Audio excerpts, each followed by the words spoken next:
Dale Usry. I am the Director of Football Equipment at UNC Charlotte. We have a bunch of trunks from LM. We have a 100 cleat trunk. We have multiple sideline trunks that we use. The one that we're probably the most proud of right now is our C2P trunk. It's very similar to the one that's right here. We made a couple of modifications of adjusting some things. We put the Milwaukee packouts up here to help us with our sideline repairs and things of that nature. But that was definitely our bread and butter trunk that we did with LM last year.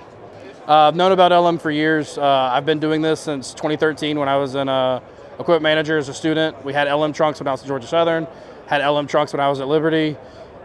For the longest time, I thought LM was the only company that did trunks for a while. So just, reached out to Frank, reached out to the team over here and was able to get rolling on some stuff, and lifetime member now. The design process is super fun. I've done everything from text them, hey, this is on the website and this is kind of what I'm looking for, and they just send something back, to I have literally pulled up a whiteboard, drew designs in my office with dimensions and stuff, took a picture of it and emailed it. And it's a fun process to be able to see something on paper, go through everything. You're looking at dimensions that they give you via their website and their renderings, and you're like laying out tape going, okay, so it's about this big, it's about this tall, okay, I think that's what we want, yeah, and we approve it. To when the item actually arrives, it's like Christmas morning.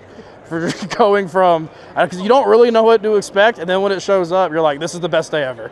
Well, maybe that's just the EQ nerd in us, but it has changed us on a game day setup perspective now. All we have to do is roll the trunk in the locker room, plug it in, all of our stuff's charging, and then when we roll everything out for our sideline testing, we just push the trunk up to the field, plug it in to the actual CoachComm unit, so we don't have to use more outlets than we initially would need to. But we plug everything in and we let it roll, and that's just how we go. It's made everything super easy, super one spot, everything's super centralized. It's we don't have to remember if we charged so-and-so's or plugged in so-and-so's, because we plugged in their helmets on Tuesday when we don't need them plugged in until Saturday. So the Milwaukee pack out up here, being able to pull those up and down for repairs, and you wouldn't be amazed at the light. We have a light just like they want to have up here. We turn that light on and it actually allows us to see the little minute features when we're putting in a screw or putting in a quick release or a quarter turn into one of the helmets. Yeah, it's definitely changed. And it's really helpful when it's pouring down rain and you can just wipe it off as well.